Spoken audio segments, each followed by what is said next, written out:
Yeah, I know it kind of sounds like some people who may be listening, and they sound like we're un-American, like we're commies or something, but that's not true. Our government are commies. They're Bolsheviks.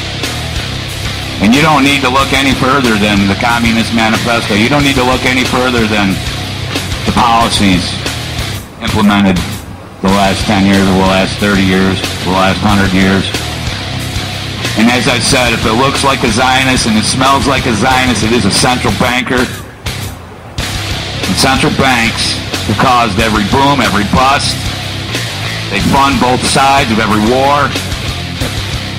And so we're not un-American. And I say God bless Americans.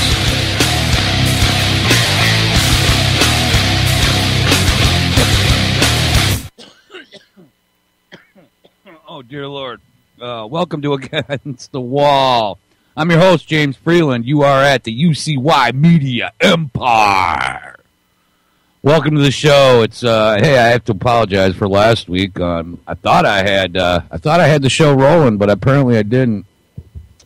It was just impossible for me to be there. I want to say good morning to all my good friends at UCY.TV, the greatest media empire on the face of the planet. And you guys are there. Here, you're going to have to sound check for me today, guys. One of the great things about UCY.TV and about doing our show here is that we have a chat room, which is actually very, very interactive. And quite frankly, it's occupied by good friends of mine, so they'll let me know if my audio level is too low, if I'm sounding choppy or crackly. I do have a couple of guests coming on today. Sorry. You know what? Here's the deal: is I have cats and I have kids, and so I just haven't had time to go through and sound check. So let's see. I'm going to turn this microphone setting down just a tad. That should be good. Check, check, check. 1, 2, 3. Here we go. This is UCY.TV. You're with James JJink.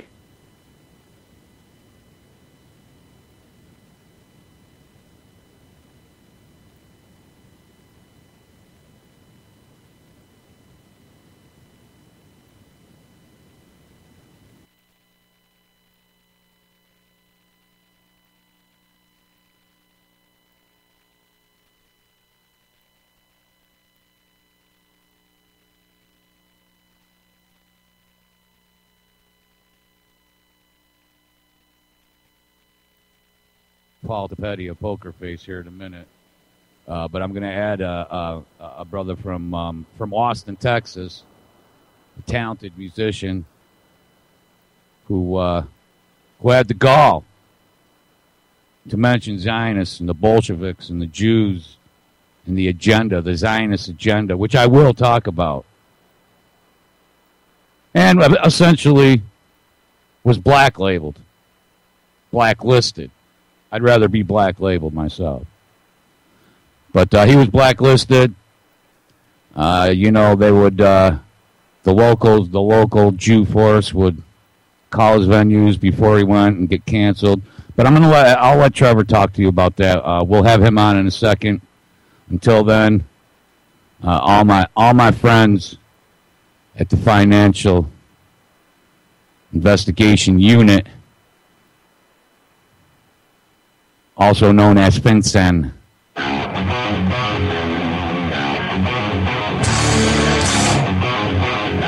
This is Poker Face. I hope you guys will let me know if it sounds all right.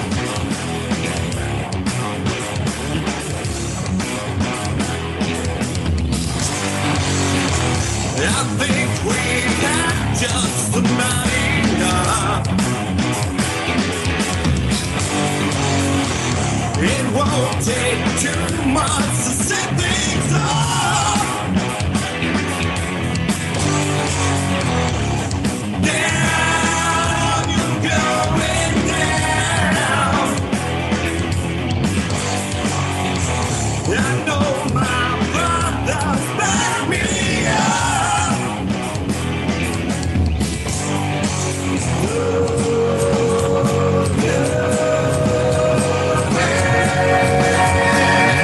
Tell me what to do.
Oh, all right. Here, this is what we're going to do. We're going to lower the poker face.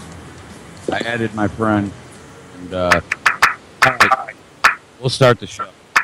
That was Poker Face Vincent. It's a protest. We all know the Zionist bullshit bankers that control our government, that control our media, that control our education. They're in our schools, in universities. They're at our doctor's office and our medical practices all across the country. All the big philosophical think tanks are funded by them. Yes, I'm talking about Zionists, Bolsheviks. I'm talking about Jewish bankers. Not just the Jewish bankers, but the ones at the top. So that's where you start, and then you work your way down to the rest of the scum. All right, Trevor Labonte, are you on there with us, bud? Can you hear me, James? Yes, I can hear you very well. Can you hear me? Sure can. All right, Trevor Labonte, he's a musician, emigrated to Austin, Texas, for the opportunity for the music scene.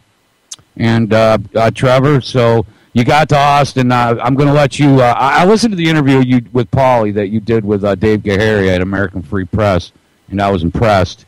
So I want to just start right from the top. Where you're from and how you ended up. I know it's going to seem like you're just saying the same thing over, but the folks here need to hear it. And what happened to you in Austin by the Jew? Because of course you can say Jewish people, but you can say the Jew too. Well, let's see. I started playing guitar when I was about 7 years old. My brother and my mom got me into music, and I, years later found myself really disinterested in college, and I felt like, I could tell something was wrong with the system. There was already, and, there was just so many dumb people, in college, and I thought it was worse than high school, and I ended up running away with Ringling Brothers Circus. I went and got a job. Literally, right? Yeah, I auditioned for Ringling Brothers Circus when I was 21 years old, and I got the gig, and I went on the road with a bunch of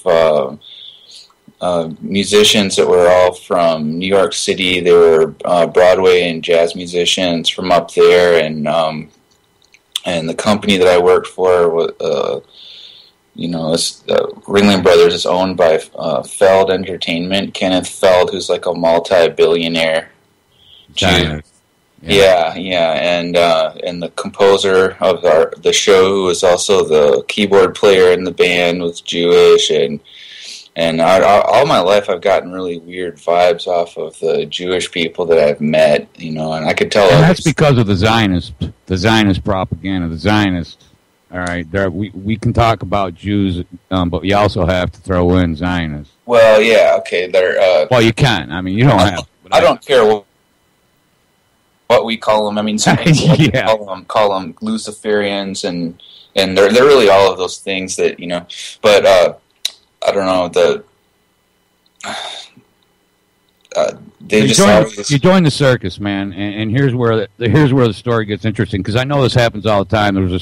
I had some friends that worked at a store, and they went to work one day. There was like 10 people standing out there, and they just had the windows were all papered up and said closed. They didn't bother to call anybody, tell anybody. So let's hear the circus story. Well, I had a really good time out on the road, and sounded like a good gig. It was a good gig. It paid really well. That was probably the most money I've ever made in my life. At that, still paid almost like $1,000 a week, and we had all this time off, and in between the cities, and it was really, really cush. And then we got to New York City, and we played for like 2.5 months, and just sold out shows, almost all of them, 13 shows a week, and we were all really worn out and really excited to move on to the next city, the next leg of the tour, which kicked off with San Diego. So I survived by picturing myself laying on the beach, on Mission Beach. Right. Because New York City sucks. Well, I'm sorry, I shouldn't. I don't mind saying it's a shithole. I'm from Syracuse. I thought I was going to really like it because I'm a jazz musician, and that's supposed to be where all the jazz happens and everything. But I just could not stand that place. It seemed like some kind of crazy mad scientist experiment. Putting all these people on an island and making them fight over resources. But it was New Year's Eve of the millennium, and I was about a block or two away from Times Square. I was there in Bryant Park, and they called a meeting, and they surprised the entire show and laid off everybody. And they said that they had just made the decision in the last 24 hours, as if that was going to make it okay. But that was, of course, a lie. And we were given 2 weeks' pay and 5 more days in the hotel. And so we made a plan with me and 2 other musicians from the circus that are actually pretty famous now that with their bands. But I won't say who they are because it might hurt their careers. Right. that we're friends, But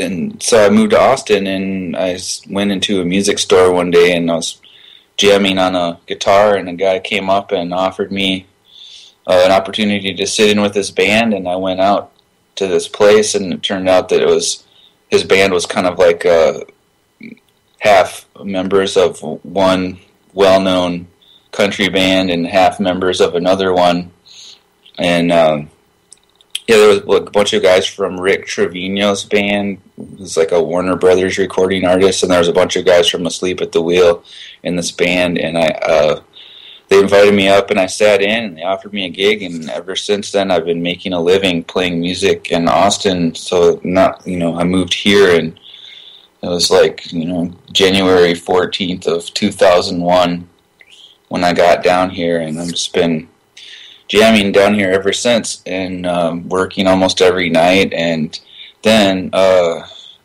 because of a kind of a bizarre set of circumstances, I ended up waking up to the Zionist situation. I had, I guess the first thing that happened was there was a really good jazz pianist here that whose dad is Jewish and is like kind of like what they call a self-hating Jew.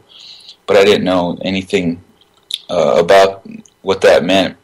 But we were standing outside at a gig, and he started telling me that like 85% of the Bolshevik government were Jews, and Putin said that himself. Yeah, he did. Well, my friend, my Jewish friend, I don't know if he ever really considered himself Jewish by politically, and that is one distinction that I make is like it's not so much the idea of opposing people that are of Jewish extraction or have Jewish parents. It's the ones that, like you said, you start at the top. Yeah, but we're talking about the Zionists, the Talmudic scum. The Talmud and Zionism are not Judaism. No, well, in my opinion. Anyway. Yeah, no. But you start at the top. You start at the big boy, at Rothschild, and then you move on down from there. What I was going to say is that these people, they identify politically as Jews, and I think that's a different thing, because there's a Jewish political identity, because they are the most organized of all other groups, and they do control our Congress to their both houses. The Jewish lobby has overwhelming power. I know that's boring. Everybody knows. Everybody's familiar with my friend James Trafficant, and it's obvious. It's not just obvious to him. Henry Ford said it. Jimmy Carter, you name it. Just about all the big boys. Even Richard Nixon's mentioned the Jews. Oh yeah, I mean, there's the list of people that have warned us about the dangers of letting Jews run their government, and is long and considerable, and people should not dismiss Cicero and Thomas Aquinas and Jesus Christ and Adolf Hitler and all these people throughout history have said the same thing. One thing a lot of people don't know is that Martin Luther, the founder of the Protestant Church, became disillusioned with the Jews and wrote a book. I think it was near the end of his life. He wrote a book called "The Jews and Their Lies," and it's like the one of the most, I don't know how to describe it, but he's definitely one of the most vocal opponents of the Jews. So yeah. And a lot of people don't realize before the Zionist movement, or before things picked up here in the original colonies, in the original settlements here in the New World, the Dutch, the Portuguese, the Spanish, the French, the Brits, all had laws banning Jews from their colonies. Yeah, it wasn't about hate or anything. They were just it was about slothful people who did no work, who stole from others. Yeah, and they, Benjamin Franklin and George Washington, they issued these warnings, and you can tell they're not motivated out of any kind of irrational or superstitious hatred of Jewish people or anything. They're warning about all of the things that are observable in the world, and it's still the same. Nothing has changed in 2,000 or 3,000 years, in my opinion. But I just urge people to. It's not about hating them or anything. At this point, no, but you have to recognize. I mean, we don't allow any other sort of dual citizens in our government, and so people just have to recognize. It's not about hate. It's about recognition and then action. I'll tell you this: I've developed kind of a sick respect for them that I'm not really proud of. But all I can do is, as I try day in and day out to wake up every person that I can, is to acknowledge that they are kicking our rears, and this is like 0.2% of the population, and they figured out a way to control all the rest. Communism, socialism. Cultural Marxism, these are all Zionist ideas. Most of the Bolsheviks, the communists, were Zionists. The founders of the church, the Frankfurt School, the founders of cultural Marxism and political correctness were all Jewish philosophers. People don't seem to realize that Marxism was thought of as a science. That if they just started the revolution, the people would follow. When they realized that wouldn't work, they realized that they had to go internal. And they had to bankrupt the nation both morally and financially in order to turn it, which is about what's going on here. We have half our country on welfare and food stamps, and the other half are protected classes that you can't talk about. Well, I can tell that you're totally awake, and I agree with all the things that you're saying, and that's one of the hallmarks of this kind of truth movement, is that you can find people all over the world and compare notes with them, and we have all the exact same conclusions. So the chances that we're wrong are like infinitesimally small, But to jump back, if I could, back to Austin. To my buddies standing outside, they're talking to me and telling me about Jewish involvement in communism. And I remember my first reaction was that almost like feeling sick to my stomach that someone could say anything so awful about an ethnic group of people. And somehow the truthfulness of it wasn't as important. I didn't question that. I was too busy being offended that by this violation of our political correctness, and I think it was about a week or two later, he showed up at my house with a copy of the book "The Last Days of the Romanovs" by Robert Wilton, and it actually documents the Jewishness of the Bolshevik takeover. And that was really when I was transformed, because suddenly I started to believe. And I was on an airplane at the time, and when I was reading this book, and I wanted to, like start talking to all the people on the airplane. I was so outraged. I was like, "Can you believe we have never been told this? That 85% of the Bolsheviks were in the Soviet commissars, and we're all Jews, and they killed, like, I mean, I hear different figures, James. Anywhere from 60 to 90 million are the numbers that I generally are put out.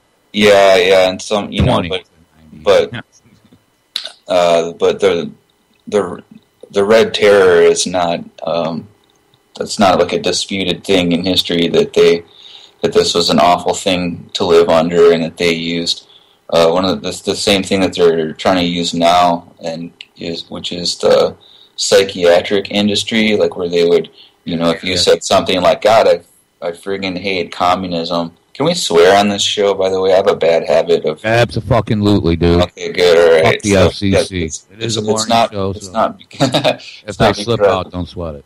It's not because I like to, it's just that it can be a habit when you're, especially when you're talking about these characters, but...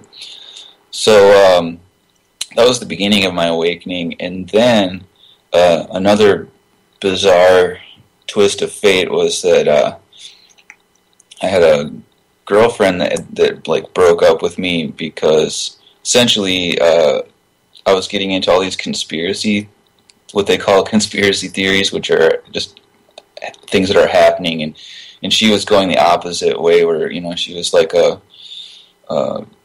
high school majorette bubblehead that shop for shoes on Zappos all day, and not all day, but, you know, watch the Food Network. Basically, just a normal woman, you know. And here I learned that the Federal Reserve was printing money out of thin air and then lending it to us and making us pay interest on it. And I put air quotes around the word lending, because in order for them to lend something, they should actually be giving you, you know, something, but they don't. They just create it out of thin air. They literally just type up some zeros into a computer, and then they conjure this phony baloney money into existence, and they're putting some of it on paper. They put some of it on worthless metal. Yeah, and they scam the entire human race. And that's not just here. That's, you know, that's all over Europe. All over. There's only a few countries left on planet Earth that don't have. Yeah, I think there's two. Yeah, Iran. Like Iran and Cuba or something. You know, I forget, man. I forget some of the details, but I moved out, and it was a shock to me. You know, I thought that I was probably gonna marry this girl and stuff, and she was like, I want to break up. I want to keep the house. I remember her telling me that, and so I moved into another house, and in this house there was a Jewish girl, and she's musician here in the Austin Symphony and stuff, and I started getting to know her family. Like, her dad was our landlord, and he would come to the house, and it was kind of bizarre. He would like bring a mattress and put it in the garage, and he would stay for like 2 or 3 days. And I know that they say that Jews don't like fix things. Well, maybe this guy was an exception, because he putzed around the house and did things, but he seemed to think that he could just come and stay and live there, like whenever he wanted. Could annex whatever, you know. It was like it was still his house or something, but we were friends. I didn't really think much of it, and he'd bring his wife, and he'd even bring his weird little son that like lives in the basement and puts out his cigarette butts in his Cocoa Pebbles milk and lets it sit there for like 3 days, and while he watches movies about the IDF, and like such a fanatical Zionist was the son in America. Yeah, some of the most fanatical Zionists are right here in America. Yeah, it's awful. And he, but I didn't really know. You probably could have asked me, "Hey, define Zionism," and I would have like drawn a blank. That's how, but because I haven't been awake that long, maybe 2 or 3 years, and so I started talking to his dad about these things, and it was weird. This like river of lies would come out of his mouth, like every thing that he said. If we were talking about the banking system, the Zionism, the Talmud, and I just like, normally if you're going to tell a lie, James, and you want to get away with it, you make it a reasonable lie. But he was telling me that, for example, there was no Jews involved in communism that because they were all atheists, is what he said. Oh, no. All through history. The history of communism is the history of... Right, so I had to disagree with him, and there was 4 roommates in all living in this house, and so they would listen to him too, and we all figured out that he was it was just like echoing what Jesus said about these people, that they, their language that they speak, their mother tongue is lies. It's just he said that that usury was good, that money lending was a service. He told us that the New World Order was going to be great, that there wasn't going to be any wars. He said that he never understood what the Rothschilds ever did that was so bad, and it was just like, it was ridiculous to funding both sides of every war since the American Revolution. Yeah, I know. I started listing off all of their crimes. Manufacturing, every depression and famine and war, and I've since then come to make a whole list of their crimes, and it is extensive. So for him to just exonerate them and completely and say, like, I never understood what they did, why it was so bad. And right, because you're a goy, dude. So it's not a crime if it's a goy. Yeah. Well, one of our roommates had a projector, and we got a huge white sheet and hung it across the wall. It was probably like 16 feet wide, and we had like a little movie theater in there where we were watching YouTube videos, and we were getting into all of these.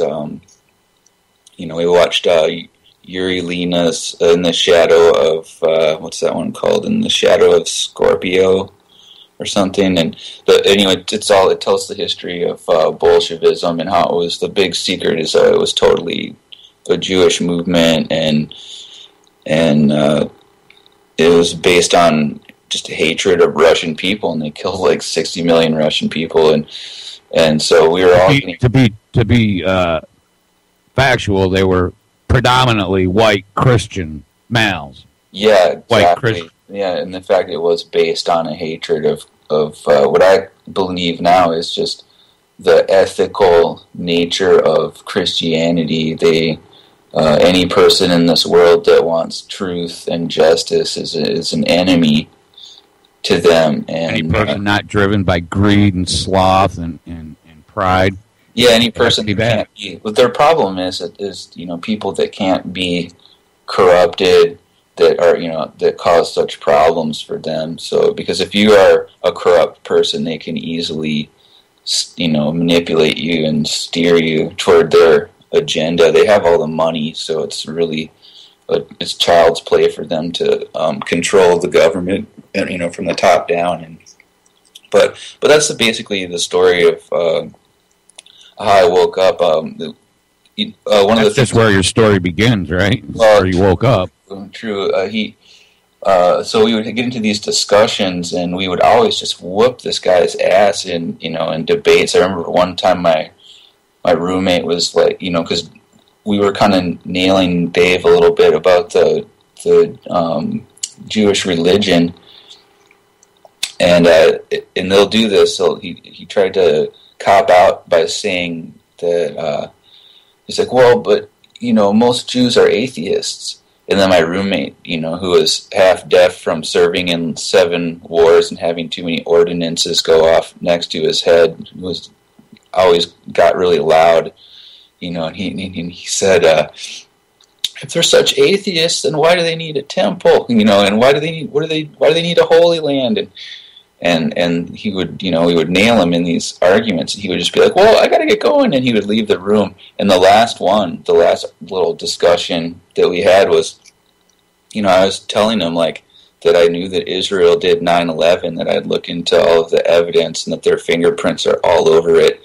And so he said, I forget the name of the sheik that they got to confess, just, they forced to confess at Guantanamo Bay, a big phony. Yeah, I know what you're talking about. this name slips my mind at the moment, but he's like, yeah, Sheik so-and-so confessed to 9/11, and yeah, what is it? and I was like, yeah. Well, they claim that Bin Laden confessed, but Bin Laden denied the fact that he did. That's true. That's true. In my opinion, Israel and Saudi Arabia should have been the countries invaded and bombed, if anybody, not Afghanistan and Iraq of all places. If there was any justice, that would have happened, but of course there isn't, so that's not what happened. But we can get into Bin Laden in a second, because that's very interesting what you brought up. But so I told Dave that I was like,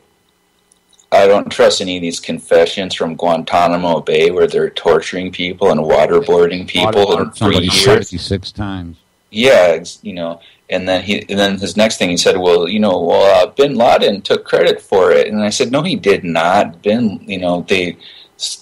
were tapes, there were fake Bin Laden tapes that surfaced that were later admitted to be fake by the CIA. It was a different guy.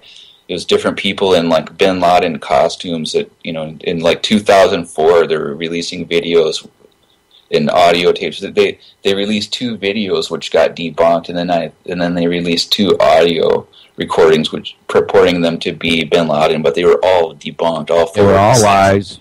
And then you moved to Iraq, dude. But check this out. I don't know. Go ahead, man. Did you know that Osama bin Laden's last interview in 2001 was in a Pakistani newspaper, and they asked him about 9/11, and he said that he wasn't responsible, and that the Zionist shadow government were the ones that did it, basically. And so I brought that up to my landlord. I was like, and because he said Bin Laden admitted that he did it, and no, he denied it. Yeah, he denied it, and he said that it was that a group of Zionist Jews had formed a shadow government inside the U.S. government, and that we would have to investigate their ranks to see who did it. So, I mean, and he was like, my landlord said, well, I got to get going, and he headed out the door, and like a week later, we received a piece of certified mail that all 4 of us were to vacate the premise, that he was, going to sell the house. I mean, so basically that he shot off his big mouth so bad that he woke up everybody in the house, and we were all really alarmed at everything. And so his solution was to just kick us all out. And but I started, educating my roommates back then, and then I moved into another house, and lo and behold, it's another house with like 4 rooms, and all 3 other roommates became fascinated with all these topics I was learning about. Another big part of my waking up was that my friend who, with the Jewish dad that I was telling you about earlier, he told me to watch this movie called 1/3 of the Holocaust, and I think the first one was, he said, watch a film called David Cole at Auschwitz. And so we started getting hip to this Holocaust revisionism, which I see as extremely legitimate. Like, if you want to understand the Second World War, then you're going to have to study Holocaust revisionism, so you can think like a, so you don't, fly. His name Frederick Letcher did a study on the gases and the residue found at the gas chambers. Tobin, Frederick Tobin, maybe. Yeah, there's so many people that actually have it all compiled. If any of the listeners want to email me at labontetrevor@gmail.com, LABONTETREVOR, I'll be more than happy to email. I have a huge compilation of links of almost every revisionist material that's out there. So I started to dig into this, this area too.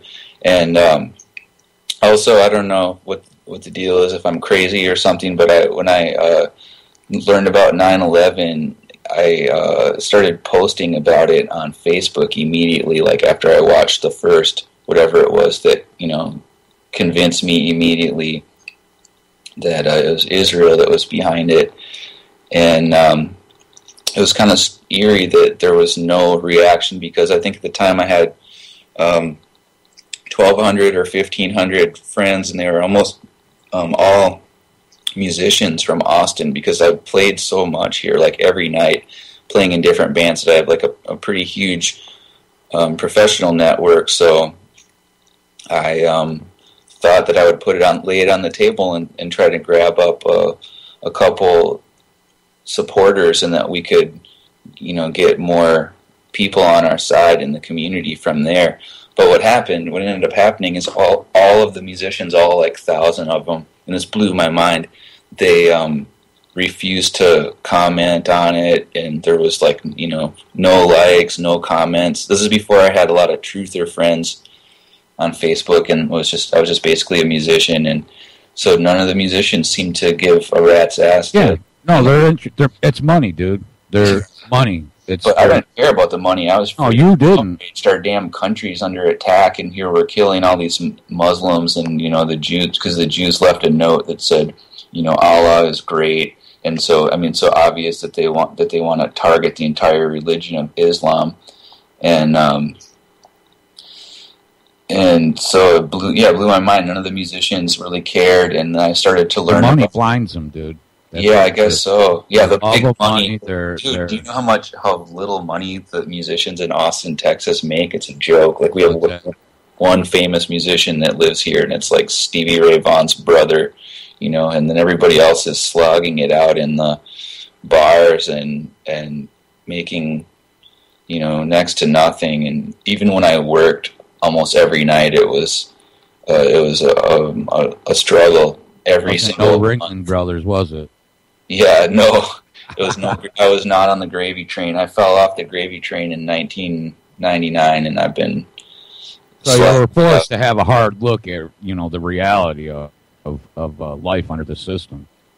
Yeah, so I also became aware for the first time in my life that the story that they're telling the public about this supposedly two-sided war going on between Israel and the Palestinians, I scratched the surface of that propaganda. True Semites in there. And found out that, how the Palestinian people are brutalized, and I took up their cause, and people probably thought I went nuts. I was posting all this, the pictures of dead children. And this is when things really start getting nasty for you, isn't it?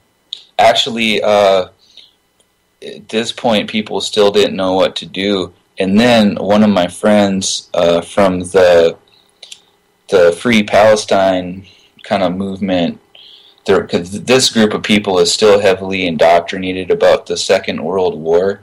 Well, one of them came to me, and he was like, with this film called Hitler's War, What Historians Neglect to Mention. And it ended up deprogramming me of all the good war mythology that we learned about how it was so great that we went and killed the evil Nazis because they were making soap and lampshades out of the Jews and all this. And it was when I started not believing in the Holocaust, actually, that's when it really pissed them off, because that is the psychological brick of the new world order. Yeah, and so a lot of people like to stay away from this topic, and they don't can't conceive of the fact that that basically all of the Jews are lying in concert, in an orchestrated fashion about the Holocaust, and that none of it adds up. The numbers don't add up. The census. None of it. It can be debunked from every angle. I mean, like Norm Finkelstein calls it, it's become an industry. Yeah, well, but I studied it so much that I'm like totally deprogrammed, and I don't believe in it at all. And all I believe in was that the German people elected Adolf Hitler to help them with this huge problem that they had, where under their system, their Weimar government, at this point, a loaf of bread could not be purchased with a wheelbarrow full of Deutschmarks. No, so they dumped the money out and steal the wheelbarrow. Something had to be done, and and they And along comes Hitler.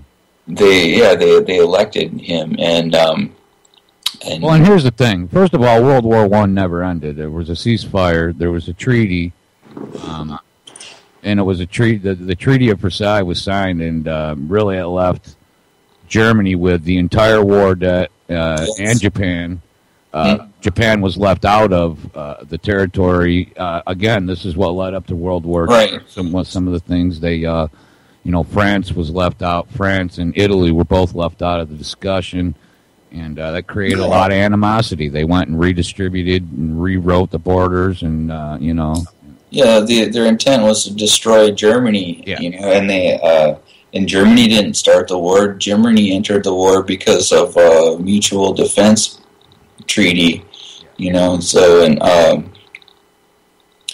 But anyway, yeah, they saddled Germany with all this debt, and it was really quite cruel, and it was beyond cruel. I mean, the debts that Germany sank to, or people were living in hovels, and their currency was totally worthless, and they finally got their shit together, and they identified, who it was, and they decided to do something about it. I mean, I'm sure if it had been Inuits or Cherokee Indians that were manipulating their stock exchange and destroying their country, they would have kicked them out. But as has been done, I believe 109 times in history, plan to expel Jews. And by the way, you were talking about not exterminate.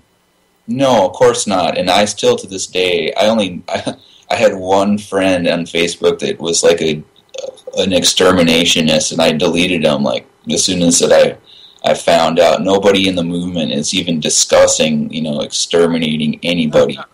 We're just, bringing the truth to light. And like I said, I mean, I went through my period where I was pretty angry, but at this point, and because you can.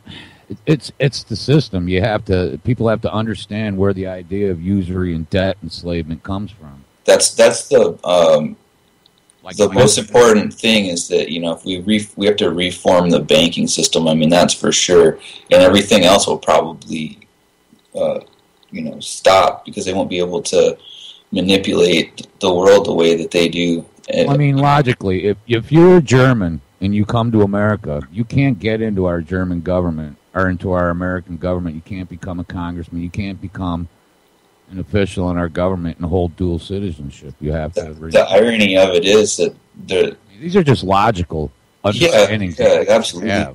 But of all countries to allow dual citizenship, I mean, Israel, one who's actually attacked us time and time again.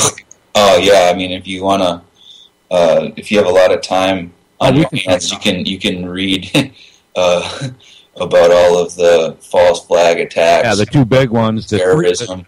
The three big ones would be like the Levant, the USS Liberty, King David, and until 9/11. The Dancing Jews. I mean, 9/11 had Mossad fingerprints all over it. Oh, it's an insult. I mean, you have this is how bad the problem is, James. I mean, we've got Larry Silverstein going on CBS and admitting that he demolished building number 7 himself on 9/11. So how is it pre-rigged with explosives? It's an absolute insult to anybody's intelligence to just disregard some of these things. I mean, 9/11 was like the USS Liberty. It was a badly botched operation. I believe the plane that was intended to strike building number 7 was shot down over Shanksville, Pennsylvania, and they had to demolish the building. They had to rush in and being hit to avoid having people discover that it had been pre-rigged with explosives. So it just falls for no reason in its own footprint. I mean, there was a portion of the building that was on fire, but barely. I mean, yeah, barely. And these are the other thing that I found out was that because I'm having tremendous difficulty deprogramming my own dad of all people, and so he pointed me towards this Popular Mechanics article that is supposed to debunk all of the 9/11 conspiracy theories. And the first thing I noticed was that they omit the 47 steel columns. The center. Yeah, they freaking. I mean, how retarded is that? They 4 foot. thick. I mean, these things were, some of them were sliced diagonally, like with a butter knife. Hell yeah, you can see pictures of that, and that's how that's the angle that they put the explosive, the thermate at to make the building fall apart. It's like these 45-degree angles, and you can see that, and I don't want to get into all the details. I could talk your face off. You'd have to have like a 12-hour-long program for me to, right. Well, and to be sure, the buildings were wired long before September 11th, 2000. Yeah, it takes weeks or months, to prepare, and in fact, you have to look at what was in Building 7, what was lost, and what is never spoken of again. All these criminal investigations from the FBI, the CIA, in the Pentagon, that's the part of the Pentagon that got hit was all the scandals, all the money, missing money, the trillions of dollars, that's where the accountants were trying to find it. It's in the very part that was hit. So, the missing trillions from the day that were announced the day before by Donald Rumsfeld. Yeah. Incident. That's a coincidence? How convenient. Yeah, when people... They just happened to call all of the, air patrols from the eastern coast, the entire East Coast, away on operations or on drills. And we have... whether or not George Bush pushed the button, which I don't believe, they knew. I don't think George Bush... that would have to be a huge conspiracy. There were thousands and thousands of people around the globe that knew and were warning us, but we weren't warned.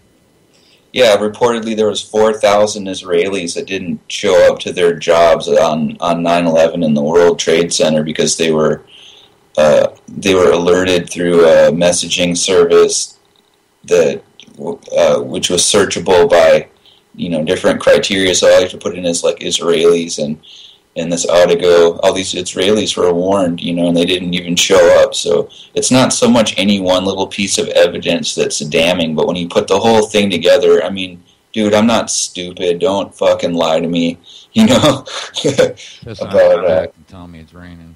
Yeah, so anyway, that's how I came to be. Now I'm kind of, I guess, viewed as a pariah in Austin. Everyone was really shocked, and they've, but basically what happened was like a group of Jewish ethnic campaigners went out and started terrorizing the community, saying, you do not associate with this guy, Trevor Labonte, and if you do, there's going to be, repercussions. And they even called the places where I was playing my gigs and told the venues, this guy's a Holocaust-denying anti-Semite, you can't let him play there, and it's pathetic. Like, if I was on the other end of the phone, I would have been like, who the hell are you to call me and threaten me and tell me who I can't have and, playing at my place? Like, don't ever fucking threaten me, you piece of shit. That's like what I would have told these people. I would have said too, but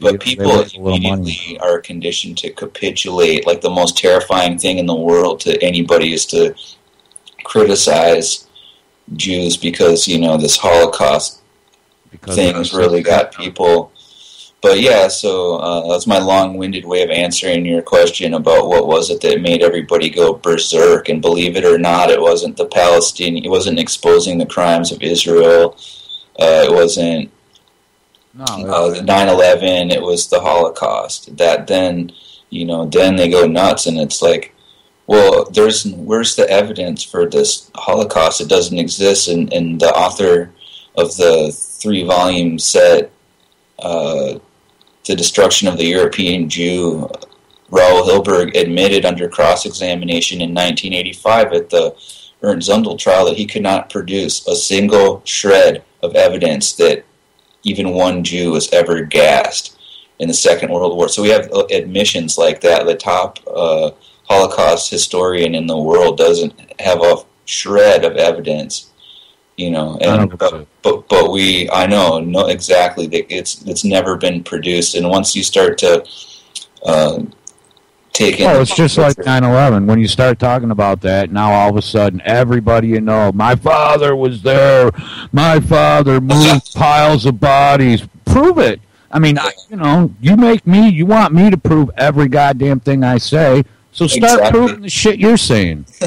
Well, the photographs, what the revisionists say, there's photographs of thousands of dead bodies, but what they are first of all, the only reason that people believe that those people are Jewish is because they're pushing your emotional buttons and telling you that they are, because these are like little skinny corpses. They're probably 90% Gentiles, and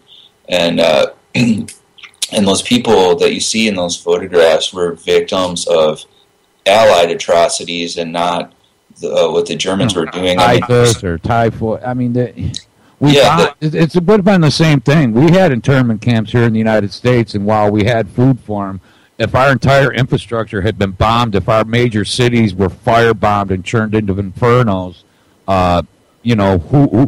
who's going to be first on the list to get our resources? Not people behind fire.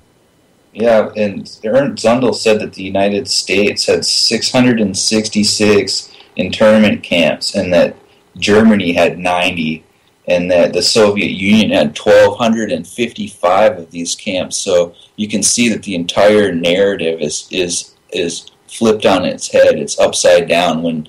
But if you ask people, who's the most evil, genocidal mass murderer of all time, they don't even have to think. They say it's Adolf Hitler. Well, but there's just all these things that people don't understand, and that's one of the things. Yes, the Allies had a horrible program of firebombing these cities, and they bombed, I think, like 800 or 8,000, I forget, locations on their train system. So there's no food or water or medicine for anybody in Germany, inside or outside of the camps. And then, interestingly, as the Soviet Red Army advanced from the east, the people that were inside the camps were given a choice whether they wanted to stay and be liberated by the Soviets or whether they wanted to go with the Germans. And all of the Jews, everybody got on the trains with the Germans and they headed west. And whenever I say that, people call me, oh man, you don't know the kind of hatred that, you do know the kind of hatred that brings if you say something like that. Yeah, well, I don't know, I must be like a slightly different breed because I hate lies, I don't want to live a lie. I don't want to believe in a false narrative above all.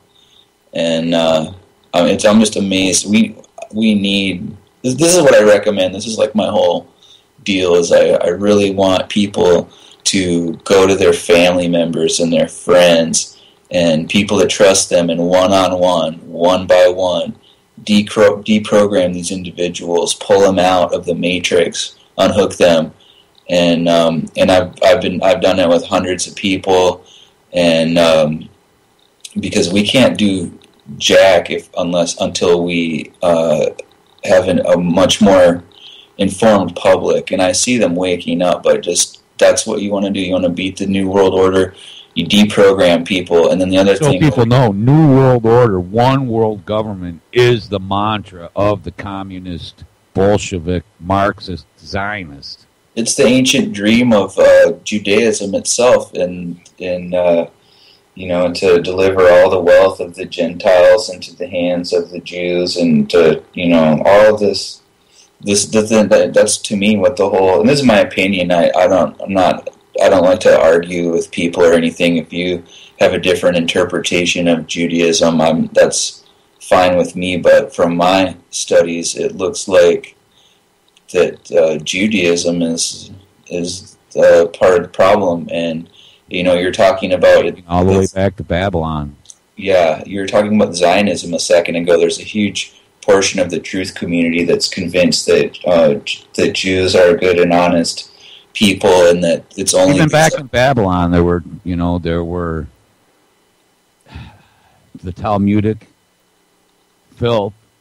And, I guess you might call them. I'm not an expert, all right, but I know that. Yeah, neither am I. But I you go back all the way, and you have the Talmudic filth who take the law, or who take Abrahamic writing, and they use it to justify all their sick desires. Yeah, that's a great way of putting it. I'll agree with that. I'm sure it's much more involved than that. Well, what I was going to say, though, man, is that, you've got all these people in the truth community that, they're totally opposed to Zionism, but they have no problem at all with Judaism. And so I have a simple question for them, which is, why were Jews expelled from 109 places throughout history? Most of them, a vast majority... Exterminated, expelled. Before Zionism was really invented, that Zionism is like a movement that has its ideological beginnings in the mid 1800s. So, but they were predominantly Jewish philosophers. Yeah, but the reason that they're expelled is because their religion is unethical, and it's got nothing to do with people. Well, the words used throughout history are slothful. They're slothful. They won't work. I mean, they go, well, people go, no, look at Israel. They're really hard workers, blah, blah, blah. Well, look at the money changers all through history. They're not hard workers. They come in, they destroy the financial system. If you let them into your education system, they destroy that. If you let them into the red light district, next thing you know, your city is inundated with whores and prostitutes and all manner of, Right. Well, they want to... It's written about over and over. They want to destroy all of the nations, and so, and they want to burn everything to the ground and erect this new world order. And so Judaism itself is like a plot to take over the world. It's a huge conspiracy, and people want to tell you there's no conspiracy, and it's like, to me, Judaism, Talmudism, if you prefer, is nothing but a big conspiracy and an open declaration of war on the human race. And here we've been warned about it, thousands of times throughout history. Thousands of years. So whose fault it is, dude? It's our damn fault. We've been... I expect Jews to want to take over the world and to corrode governments. And here's my thing, because a lot of people would stop you right there and say that's why they should have been exterminated. But listen, that isn't. Being good takes risk. To be a good man, to be godly, to be righteous, there's a risk, and the risk is to do the right thing, even if the wrong thing can happen because of it. And that is true courage to me. Not, I've made this person so mad that they'll never like me again, so I should kill them. No, I've made them so mad that they're never going to like me again, but as a good man who makes righteous decisions in life, I have to either apologize or try to apologize and then move on and take the risk of living my life with somebody on the planet who I've made so mad that they're never going to like me again. Yeah. Because I am a good man. Well, if you want to blame the Jews for everything, that's fine, but after you're done blaming them, then you're going to start looking into the ranks of the Gentiles that were their collaborators. You know what you're going to find? You're their fucking collaborators. If you're an American, you pay your taxes, so you might as well fucking commit suicide if you want to kill, if that's your goal is to harm the Jews. And, I want to provide a humanistic solution to all of this, and unfortunately, possibly, or it's possibly unfortunate that I've been studying it long enough where I'm not even mad at the Jews anymore, if you can believe that. But the people that I'm mad at are the people who allowed it, the conspirators. That's the conspiracy, dude. The people that would sell their own, that would watch their daughter be raped if the price was right. The ones that would sell their grandmother down the river if the price was right. How can you blame the Jews? The Jews are not traitors. They're very loyal to their own people. And if you understand their frame of mind, it's all very logical, but in a sick way. Because their religion is morally relativistic, So since we're not humans, they're allowed to do whatever to us. And I agree that that's fucked up, but that's their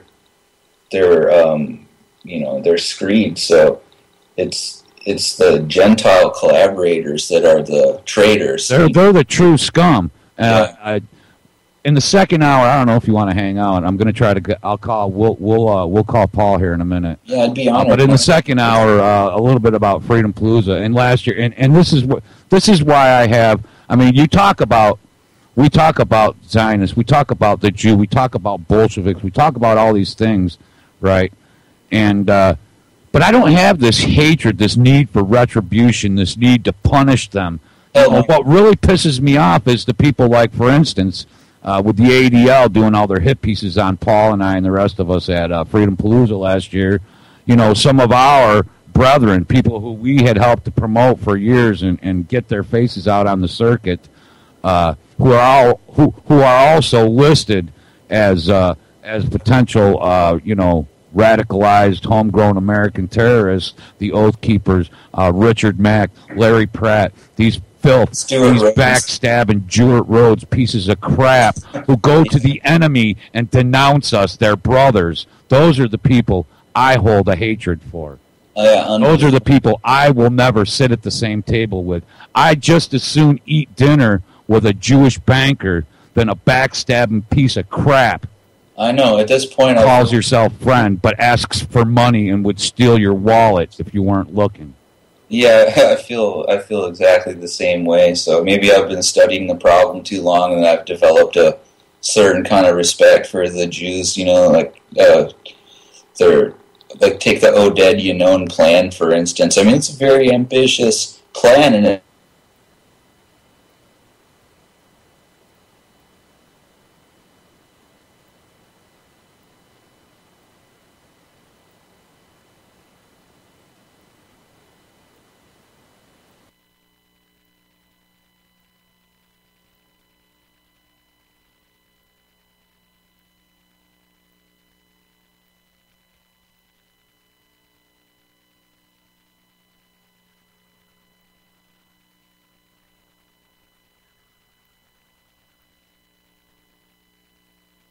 agent provocateurs, and so that you will see this on truth websites where they tell the truth about Jewish power and influence. And you go down to the comments section, and there's a bunch of people who are like, "Oh, we need to exterminate." I was one of those. Yeah, I was one of those, and then it got to the point where, so many people. The topic came up so often that a few years ago, I was like, well, you know what? Then this topic, these people that I'm calling lunatics, deserve, I owe them some of my time. So I spent a few months and just read and watched everything. And, now I'm, an honest man and a good man can admit that, he was wrong when he was wrong. So, what I'm saying? Yeah. Oh, yeah. Well, exactly. So, Trevor, let's take 3 minutes, right? I'm going to play a poker face tune, grab a cup of coffee, and then we'll call Paul. Okay, sounds killer. Talk to you in 3. Yep, mute yourself.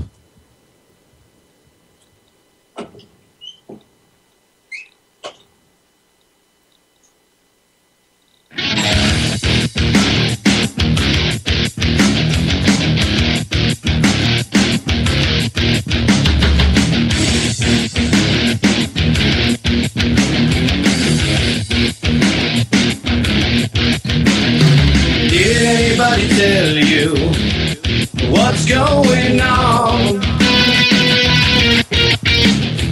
Did anybody show you where you have gone wrong?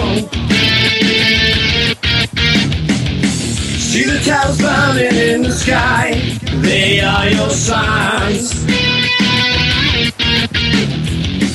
Did you do it for the money? What price for your soul? And I just want to know what side you're fighting for. Come to the light, shine on you, God's glory.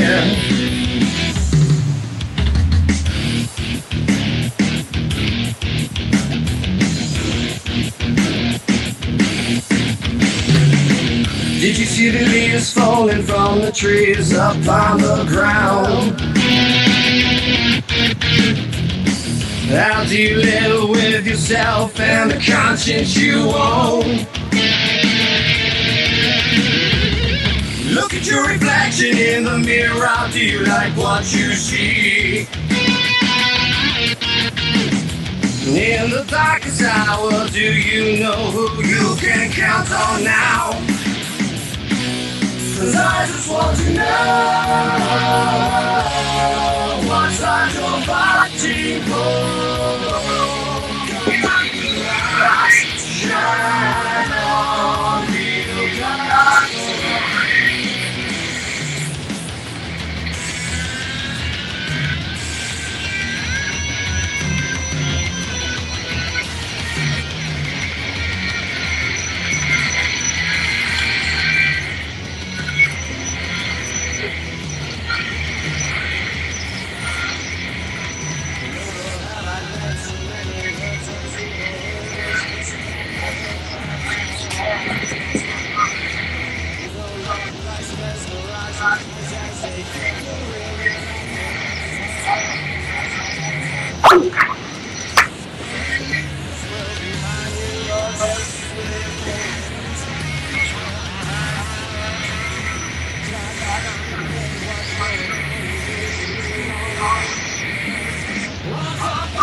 Shine on you, God.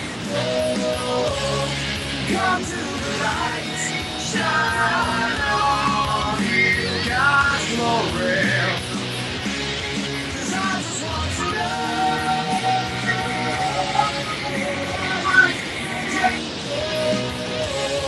come to the light, shine on you, God.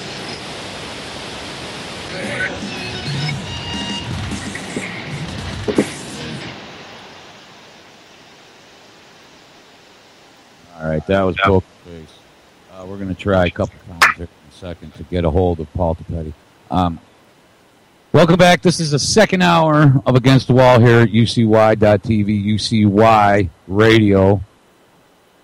We are more than just a radio network. We're a media outlet at UCY.TV. You can find content, you can actually find content until you're just, there's so much content that, and I hear a lot of people talk about, well, you can't just always talk about the bad stuff. Listen, people have listened to me talk for 3 or 4 years now. Give me a little more credit than that, all right? That's not all I do. I do a lot more, and all I'm trying to do is keep a brother from killing a brother for the profit of another, and those are, that my buddy Jesse Calhoun of the Ameros said that. Brother killing brothers for the profit of another. And that's what truly disgusts me. But here at UCY, we don't run ads. You're not going to have... Again, if we ran ads here at UCY, we wouldn't be halfway through the interview that we are right now. Half an hour of that is ads. You listen to some of these other networks, it's freaking ridiculous. You get 5 minutes of dialogue, then there's a commercial, then 5 more minutes of dialogue, then there's commercials. So don't look a gift horse in the mouth. You got a good thing with UCY.TV. It's a media outlet. We're open to the public. We have different ways for you to add your own content, for you to become involved with our discussions. There's a chat room. There are other ways. We're on Facebook. But one of the main ways that you can help UCY, I'm not talking to people with Firefox who have ads disabled. Those of you who just have your regular browsers up, at the top of the screen, just below the scrolling banners, it's a simple thing. It's a Google ad. Just click it, and it'll take you somewhere, Just leave that page open for a few minutes, or don't. Just shut it. But we need to get more clicks. And that's the only advertising we do. We don't, you're not going to hear me get on air and try to sell you dick pills or, squatty potties or frickin', gold and silver. I'm getting on there. I'm trying to sell you empathy. I'm trying to sell you love and hope. I want to keep Americans from killing each other. And that's what's brewing, man. People don't seem to actually get it. There's a large contingent of people who are against war everywhere else in the goddamn fucking world, but they're praying for war here in America. They just can't wait to start killing other goddamn Americans while they walk around draped in American flags. And to me, that is just unethical and it's wrong. Now, I understand defending yourself. That's one thing. But to be outright, to be begging for blood in the streets here in America, we need a war, we need revolution, we need this. Look at all the other frickin' revolutions. And look, the parasites at the top are still here. 300 million peaceful revolutions in America can't be stopped. You know, it's interesting. I was studying a little bit about what Adolf Hitler's response was to the declared Jewish boycott by the World Jewish Congress on March 24th, 1933. And I think it was 2 or 3 days later he issued his response, which was a counter boycott. And over and over, like 2 or 3 times, he then this thing that he wrote, or his speech isn't really widely translated, so people don't really know this. But it was forbidden to harm a single hair on any Jew's head. All they did was remove the bad ones from power, and yeah. So it requires removing all and changing the system, right, bro? Yeah. I'm sorry, man. They just removed them from power, and they really went out with a whimper. They fled in like 1933,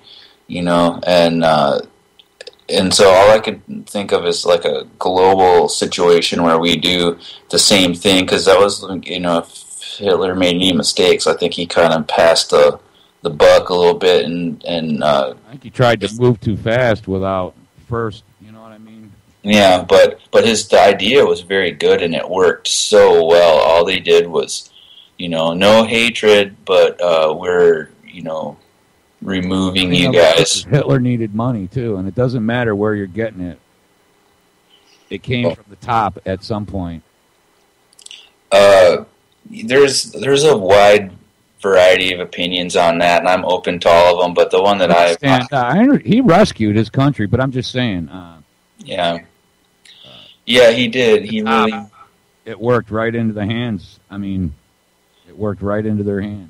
Well, it did, with the benefit of 2020 hindsight. We can all point out what Hitler's mistakes were, but they didn't know what the future was going to be, and those people were fighting for their lives. Oh yeah, and to be sure, I'm just saying. Yeah, you know what I mean. The Byzantines had a ban on Jewish people from finance, from banking, from education.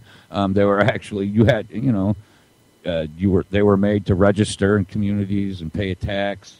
Right, and the Byzantine Empire was virtually impenetrable to the Jews for a long time. But one of the things I was going to bring up is their policy wasn't that in Germany wasn't like you can't hire any Jews or anything. It was that you couldn't have a company that was 85% Jews or something. It had to be like in basic proportion with the demographic of the country. So they removed the disproportionate Jewish influence, and then for 6 years, I mean, go watch videos of the so-called Nazi Germany, and you'll see every person smiling from ear to ear. Hitler. This is one of the things that got me in trouble, was that I was trying to point out that Hitler had like a 95% approval rating after he was elected. And so you can't call him a dictator. He wasn't. Look at our leaders today who have a lower approval rating than syphilis.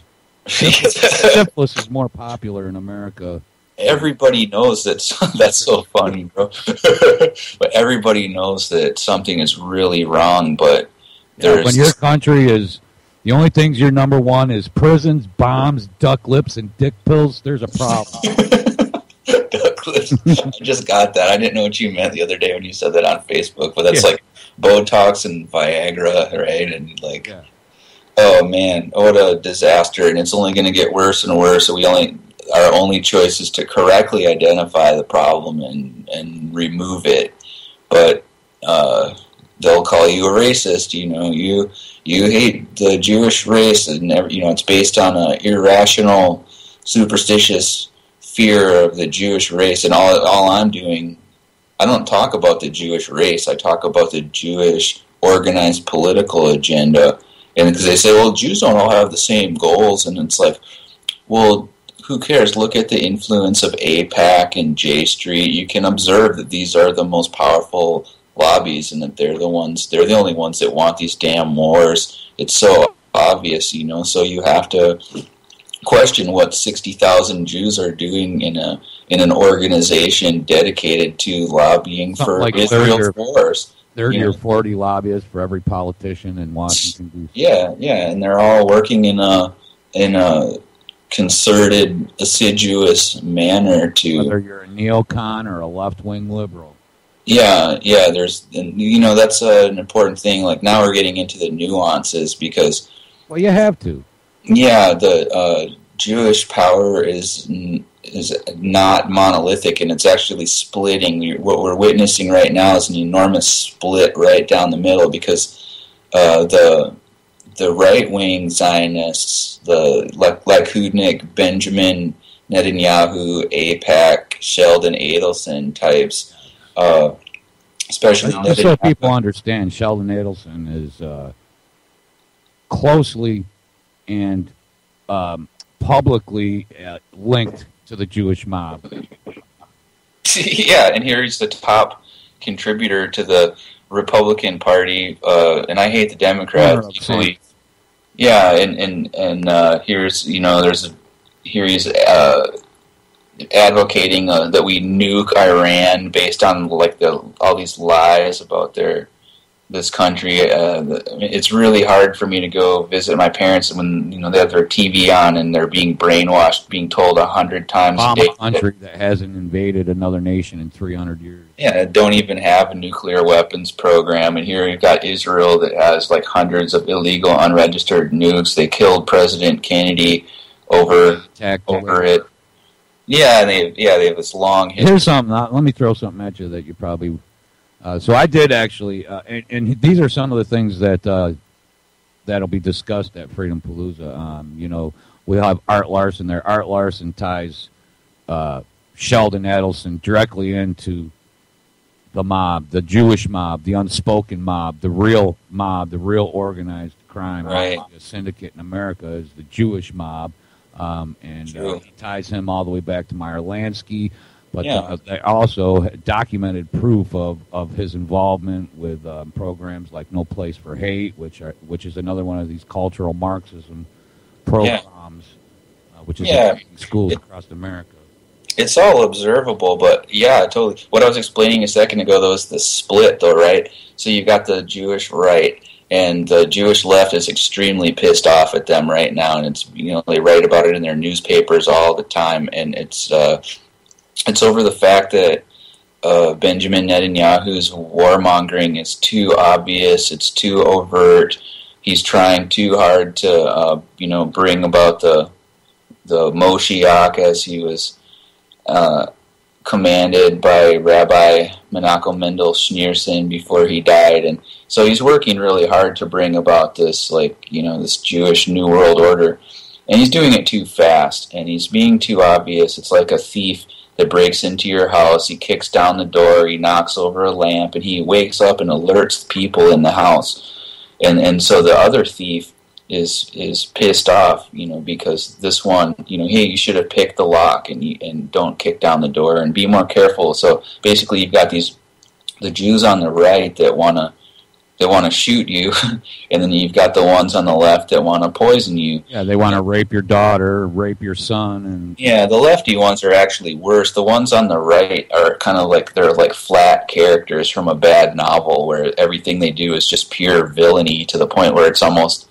hilarious. It's almost comic book villainy where it's not even, it's their nature. It's not, at this point, it's not even a conscious effort. That's their nature. Everything they do is villainous. It's, Yeah, right. Instead of going for bread, once a week we shop for bread, once a week they shop for a victim, or, you know what I mean? It's their Yeah. So, but I believe what you're witnessing is the Jewish power structure starting to fragment and disintegrate. Like I said, we've got this enormous split right down the middle now. Now the Jews can't agree with each other. And so that's what people don't understand is like, take a character like Obama. He's not anti-Israel. He's trying to save Israel because, he's introducing these elements from the left that are more intelligent for the Jews, because they need to operate undercover. They can't get away with what they're doing if people find out. But now it's too damn late, and everybody knows. So it's too little, too late. But that's one of the things. If you see, different factions within Jewish power arguing with one another, it's more than likely the lefty. Not arguing over who's right and who's wrong. They're arguing over who gets the spoils, dude. Yeah, and also arguing over how it's being done. It's not like what is being done that's the problem. It's like, hey, you guys are blowing the operation, and so they want to, assassinate Netanyahu, and Israel needs a major makeover right now in terms of its PR image, because everybody's starting to wake up to to their overt racism, their racist policies, and so they have to make Israel look, give it a veneer of being more reasonable, and that's the left's project right now. Oh, their big thing is, well, we're the only democracy in the Middle East. We're the only place you can be a Christian in the Middle East. Bullshit.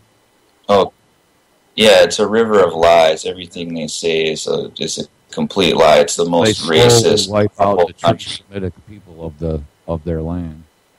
It's so bad. Their racism is so bad that even other types of Jews are looked down upon there and treated like animals. Like, you could be Jewish, but let's say that you're black and you're from Ethiopia. Yeah, you're going to be. Yeah, they're the same thing. So there's a definite hierarchy, which was written about by Jack Bernstein in his book, The Life of an American Jew and Racist Marxist Israel, where he reveals all of that. So don't tell me it's a friggin' democracy. I'm not friggin' stupid. I've read Jack Bernstein. Yeah. So, I finally got a hold of Paul, buddy. I'm trying to get him on here real quick. Okay. All right, Trevor. Real quick, I want to go back to your story just for a second, because last year you got to meet one of my best friends, my family, Paul Tapetti. You got to meet Tex Meyer and some of the other beautiful people. And yeah, but that comes at a point where you've been, it's hard for you to even find work now. Yeah, it was nearly impossible, and I was at a low, and it was really, Paul was one of my favorite people. Just, I love him to little bits and pieces. What ended up happening is we became friends on Facebook, and he was coming to Austin for Tex Meyer's free speech conference, and he got my number and called me up, and he asked me to book us a show, or book him a show. He was like, "Hey, can you book me a show?" And instead of being like, "What? Why?" I was like, "Sure." And so I got him a gig at Brave New Books, which is like the only place that will probably, hire me still. And then about 2 weeks before the performance was going to happen, he called me again, and he asked me if I wanted to put together a band with him and learn a few Poker Face songs for the thing. And I thought that was really awesome. Yeah, and so I did that. I got a drummer and a bass player, and we learned these 5 Poker Face songs, and we played, and then we finished the show, and it was awesome. And Paul said, "Well, what are we going to do now?" And I said, "Let's go to my house." And so we went to my house, and And I mean, we had a great time. We stayed up late, and he ended up giving the whole band expert chiropractic adjustments. Oh, Brother Paul. Yeah. I missed my adjustment. I was just down there, so hold on just for a second, Trev, because Brother Paul's on this now. Paul Petty of Poker Face, welcome to the show. Yo, what's up, brother? What's up, brother? Trevor, I don't need to introduce you to. Hey, what's up, brother Trevor? Looking forward to seeing you, my friend. Yeah, I'm so excited, man. Now I got Paul on here, and Trevor. Some of the things that I wanted to talk about real quick, because Paul has to run, is some of the things that that we're the most proud of on top of holding the 3-day event is the things that happen, the people that we bring to meet, and the projects that come out of it. And so I'm pretty proud to be involved with that, Paul. And I want to Amen, man. That's awesome. We got Project Freedom for USA, which is like Jim Trafficant's coming back to Washington party. Yeah, man. The Ron Paul Revolution, but with a man with stones.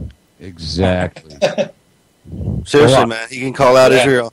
He can go to Israel and pull out a American citizen from the jaws of execution of Israel and bring him home. That's the kind of stones this guy has, man. I mean, when you're right, you're right. When you got truth, you got truth. And he went there, pulled the guy out, only to be set up by Germany 20 years later. I mean, they're just relentless. I'm talking about Demjanjuk, but yeah. So I want him as my president. Yeah, next president, man. I'm voting. Yeah. That's an election I'll vote for. I know, right? And it's not just Jim Trafficant. It's the people that he met at our event that I'm the most proud of, because they've helped shape his policy. Truly, man. And Jim has a lot of stones. I mean, he got the same calls and letters from the ADL. Well, maybe not. Actually, the ADL leaves him alone. But because Trevor and I were talking about what's worse than the actual criminals are their Gentile conspirators. People criminals who come on. Didn't you read 1984? Yeah. Well, they laid out who for you, betray man. you and will deny you as or deny as a subject in capitalized letters. We do not know you exist anymore. You are not on our grid. Yeah. You are denied citizenship. You're just a subject. Yeah. So that's where we were, and now just before you hopped on, we were talking about the Truth Conference that you met, Brother Trevor at. Oh, dude, man, that was a great conference. And not to have, look, musicians, we're poor people, man. We do it for the real musicians do it for the love of the music. And and stuff, we get more respect. You can have students out the wazoo, and you can have a decent living. But we don't do it for the money. When you do it for the money, it just corrupts it, and it just makes it so hollow. And Trevor and his girl, man, they're enthusiastic kids. They got love of life. They got love of truth. I look at them as like a 10-year younger version of me and my girl, and it's just it's refreshing. I got them finally. I was like, yeah, there's no way I'm going to be down here. I talked to the brothers, and they're more welcoming from the first night. How about it, guy? Yeah, that was like the best thing ever, Paul, when you came down and hung out. And I mean, it started off with just playing this show, and then it was like a dream come true, and you invited us to come hang out with everybody, because even at the time I was really embattled, and I didn't even have $50 to get into this thing. So, and then here I am, sitting in a hotel room with Michael Collins Piper and all these, like, really at the core of the truth movement and all of these, the real truth movement. Couldn't get any more intercourse. The international, the globalist tooth movement. No, we're not part of that. We're part of the truth. Yeah. But yeah, Paul, that was the best thing ever, and I think this Freedom Palooza 4, I'm going to have an even better time at that, and I'm so stoked that I'm going to be able to come and speak and play music and hang out with everybody. I'm really looking forward to meeting all these people in our family and making connections, and that's how we're going to beat this thing. Yeah, Paul fell off the air. Yeah, he was breaking up a little bit. I couldn't hear some of what he was saying. They don't have very good service out there. I hear that you're going to go hang out for a couple of days at Paul's house after the event. Yeah, I can't wait. I'm yeah, it's out so there. Excited. I mean, like all the excommunication that I've experienced from certain members in my family really puts it all in perspective when you meet a brother like Paul and you realize that you still have a family. You have a truth family now, and it's a real family. Paul's a beautiful guy, and yeah. I'll tell you something. You don't just say we're friends. He came by my house. He's truly your friend. And yeah, I know, and there's no question about that. In fact, he came by my house every day of the Truth Conference to pick me up and take me to the hotel, and it was he really treated me like a little brother. You know, he took me along with them, and we got to hang out with everybody, and you know, it was great. I'll tell you how I met Paul. I was doing a radio show about 4 years ago, and it was my birthday. It was December 19th, and one of my friends who used to do a radio show, Cordy, sent Paul. She was familiar with Paul and had talked to him and had him on the show and her show. And I didn't know him from a bag of assholes, really. I just a couple of Poker Face tunes that I heard. It was before their last album came out. Even this was actually I met Paul. It was the CD release party of their last album, and so I went down to Allentown, which is about 4-hour drive for me. It's about 250 miles from Syracuse, where I live, and I drove December 19th, my birthday, no less. I drove down there, and and it was a snowstorm, dude, and the whole city. I literally got there just before they closed the city down. They literally closed the streets. They closed all businesses. All the bars were closed, and so here I am sitting in a parking lot at this bar that's closed with 4 feet of snow, in a pickup truck with no 4-wheel drive, man, and nothing in the back of it. So I'm just sitting there going, wow. I don't know what the fuck to do. I don't know what to do, man. So my friend sent him my cell phone number, and Paulie called me. He was like, and didn't even know me. He just called me and said, "Hey, you need to get over here. You can come stay with us." Wow, that doesn't surprise me, though. I tried. I couldn't. At that time, I don't know if anyone's familiar, but you go through Allentown, and then it's like you have to go down through a river valley through Bethlehem, and then up the other side. And I just couldn't get up any of the hills. So I found a hotel room, and the next morning, the roads were a little bit clearer, and he called me again, and he welcomed me with open arms, with a hug, and we've been, family ever since. That's how I feel. And, he's really good at bringing people together, which is what needs to be done. I was just telling him about the CD release party. I drove all the way down to Allentown to see Poker Face, and then here I am sitting in a parking lot at an empty bar with 4 feet of snow around me. And like a foot of snow, man. Yeah. But you took me into your house, man. You made me part of your family, dude. And man, that's what we do, brother. You have a great. It's my American family, brother. And I pass that on, dude. I absolutely do. I treat other people the same way. Yeah, y'all consider me a brother too. I know you do. Absolutely, man. So that was go ahead, Paulie. Are we going to have an awesome weekend next week or what? I mean, God blessing us with good weather is the only thing left. Yeah, yeah, we'll see. Many bands and many speakers. We got Cindy Steele coming this year again. She was at her first event. No, actually, she was at the rumor has it that TrafficCon's going to be there all 3 days now instead of just the one. Get out. He's been at the first 3. You can say that, I got family and I got other things I got to do. It's the 4th of July, but he can't deny that he has a ball. Oh, dude, he has a great time, man. Good time. And he does. He has a great time. Everybody wants to hear him, and he's one of the few people I know that can just, You know, you could just pick him up, at a gas station, give him a microphone, and he could stand on stage for an hour orating. You know, he's an and keep it exciting, man. You know. Yeah.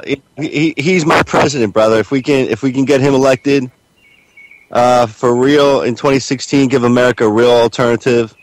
I'm going to have him talk to one guy that I know that needs to be on his economic council. That'll really fine tune a great plan for America, and just real money, not this fictitious shit that we use. Real money, and here's the thing, man. It's not just the big guys that have, the sort of clout to be able to implement things like this, but the general gathering of people who show up at these events, get to meet each other, hang out with each other, spend some quality time, share their ideas instead of 3-sentence Facebook, text or quotes or Twitter quotes. Thumbs up, like, yay! And this is what I try to tell people. This is what I say. You just show up. Come on down. It's in Kintersville. It's near Easton. It's right where Washington crossed to Delaware. You show up, and I'll do the frickin' rest. I'll do it all. We'll set the tent up for you. You just show up at the gate. Come on. And I promise you a good time. I promise you entertainment and food for thought for 3 days. It's my solemn promise. Show up, and I'll do the rest. We'll do the rest. Right, Paulie? Yeah, man. Ask Larry Sinclair. Show up, buddy. Dude, Larry, dude, he's going to come up for one day. Dude, he's coming up for both days, the 4th and the 5th now. Well, he's not going to camp. I can tell you that right now. Not even fuck. I'm not trying to guilt in him, man. I was like, come on, Larry. Larry took to camping like a cat takes to swimming. Yeah. Yeah. He was, and I tell the story. It was so funny when he dropped. He just grabbed this tent like he was picking up a snot rag with 2 fingers, and he dumped it, and he was looking for something. And here it is, 10 o'clock. It's pitch black, and I had a flashlight, and Polly asked him, "What are you looking for?" And he's like, "I'm looking for the button. They told me this was a pop tent." And I'm like, I just died laughing. I was like, "Stop right there." Oh, man, that was beautiful, dude. For you. It was just such an innocent question, too, man. It's like, yeah. Headlights. Like, what? You mean there's no button that does that? Like, yeah, he really? thought you pushed a button and the tent popped up like the Jetsons or something. I love Brother Larry. He's coming back. I believe that some of our friends from Michigan are coming down. I'm hoping. Wendy, I just talked to her, and she says now she might be able to come because Mark's coming down. Right, she needs to go. Right, I was going to say she needs to get together with Mark and just make that happen. Because she needs to tell the rest of the story. Yeah, absolutely. You needs to tell America the rest of the story to us. Go ahead, bud. She needs to tell the story to the rest of America, man. You're going to make sure that it streams. Danny's going to have the Cat 5 down there. Johnny's got the cable, so Johnny's got the signal. Yeah. That's good because I'm bringing the computer. That's what I'm saying. Is what needs to share a story, not just with us. We know it. She needs to share it with the rest of America that doesn't know it. Everybody thinks that all they heard was they cop killers, want to be cop killers, want to blow up cops at funerals.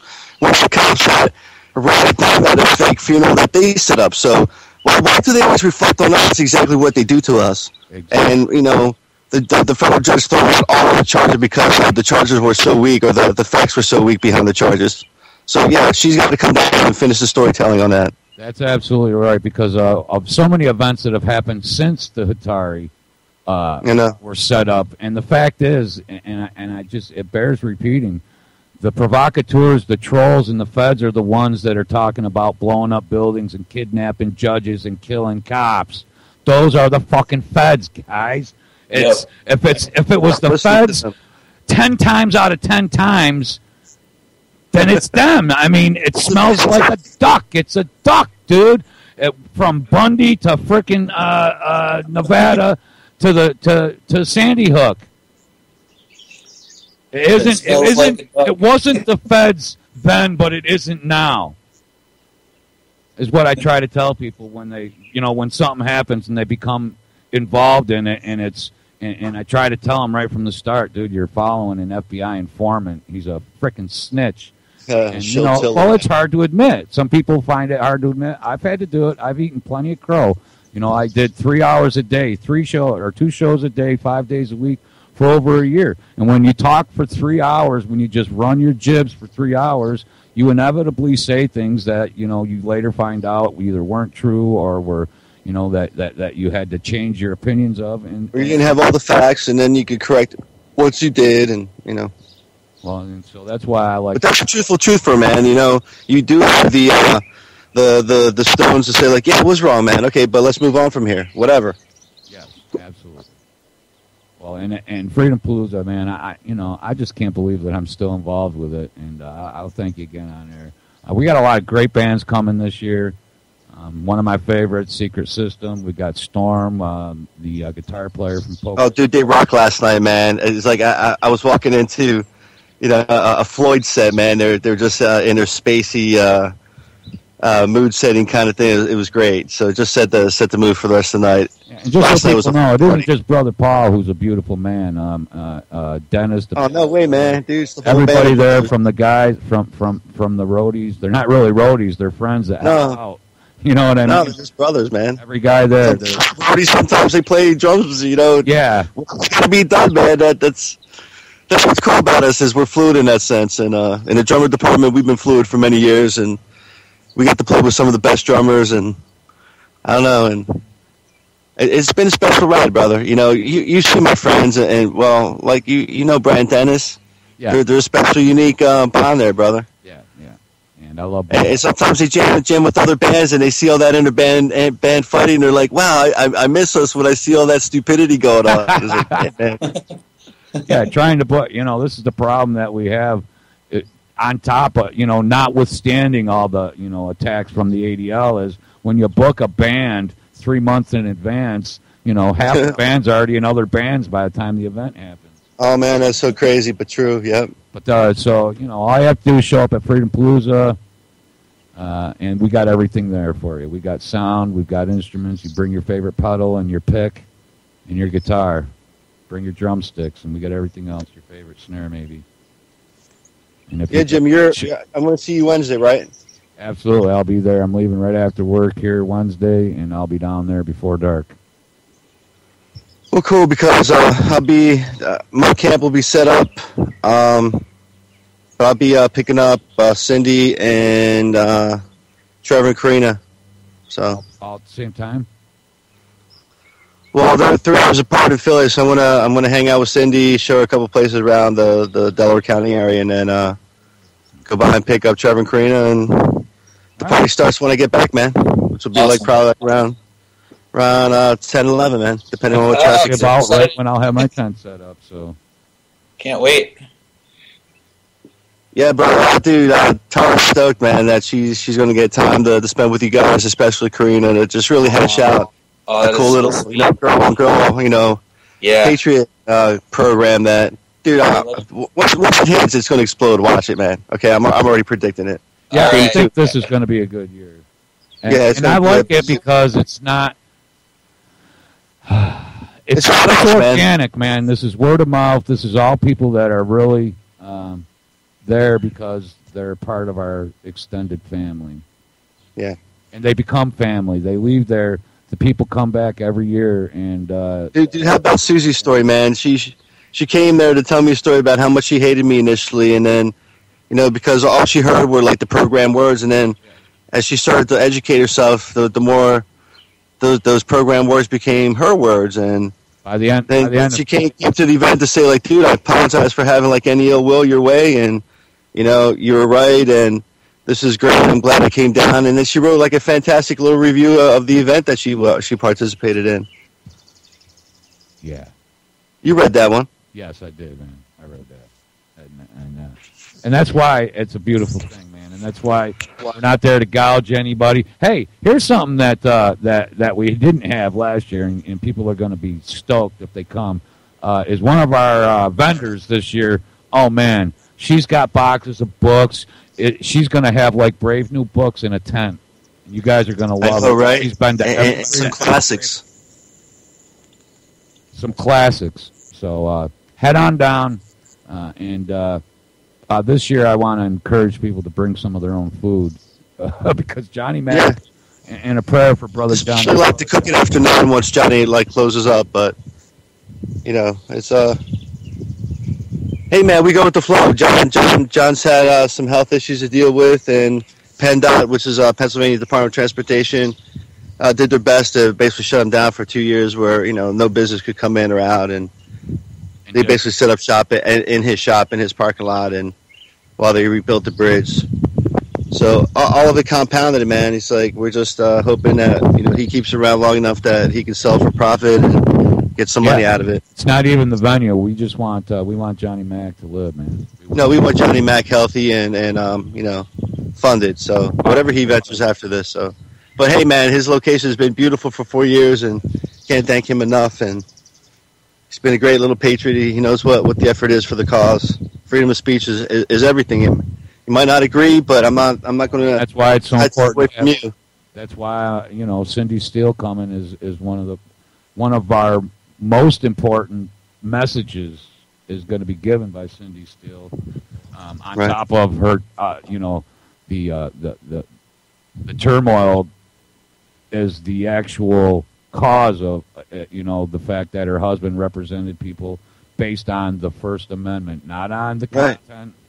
The First Amendment. Every person has, like it or not, man, that there's lawyers out there that have stones to represent you, whether they agree with you or not, and that needs to continue in America.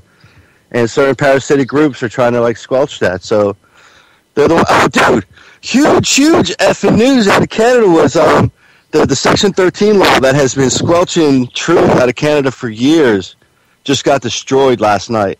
Yeah, I read about that in Radical Press and Arthur's site, man, and Brother Paul Frums, who's going to come down and speak too. The why Top Ham is in jail and all these other people have been brought before this Judeo tribunal, this Bolshevik fucking tribunal. Excuse my language, sorry. Is because of the Section 13. Since 1971, I think the Jews got it implemented, like they just did to us, 2 or 3 years ago. They passed that law of the anti-Semite or the anti-hate laws that they haven't fully enacted yet. But they're going to try that down here. But Canada, with a K, of all places, actually destroyed their own hate crime laws. I was jumping up and down with joy. Yeah. I couldn't tell you how important that was. That's a real surprise, too. Because Canada is one of them, has probably the most... was a big foothold, man. Dominated country on the planet right now. People wouldn't expect it. They think that Canada, all these mild-mannered people live there. Canada, the House was the beginning of the tidal wave, okay? What was?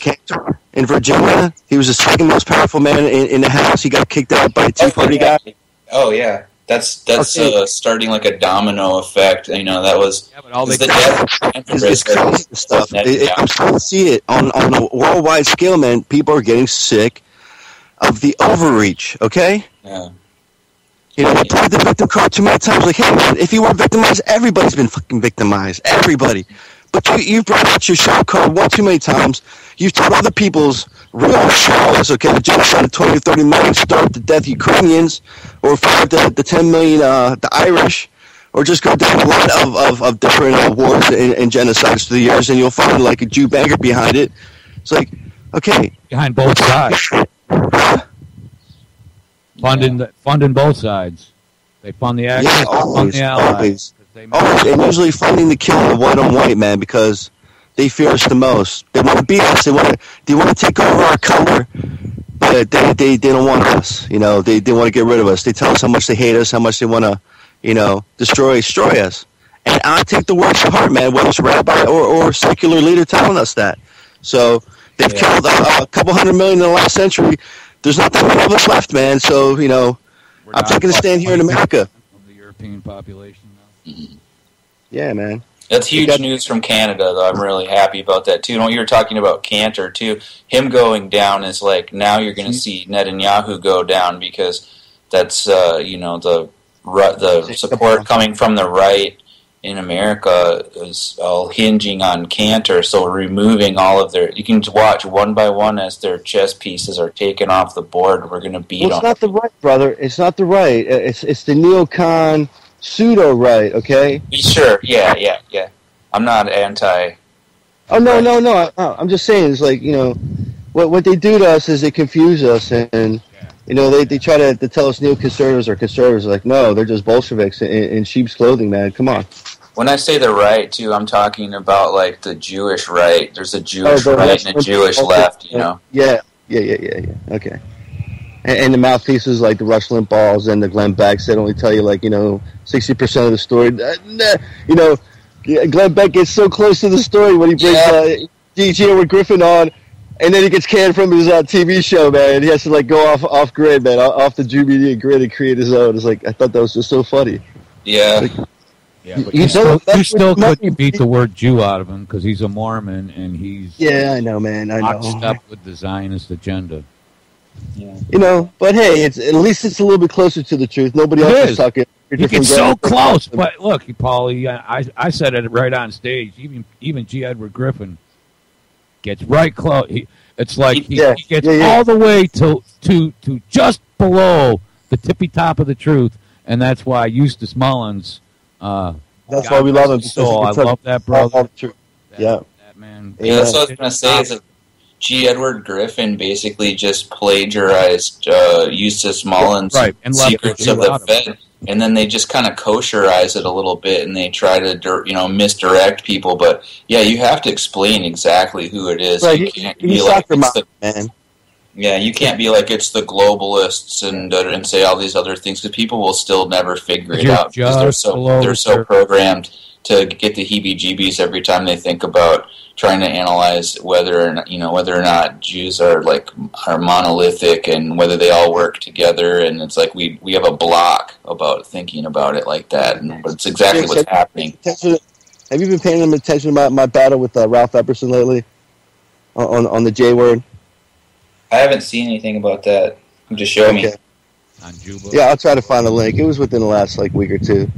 Yeah, he's a Bircher type, and they'll say call it everything but the J. They'll call it, the closest they come to is calling it the insiders. Yeah, it's the litmus test is so easy. Does the organization support Israel and the Fed?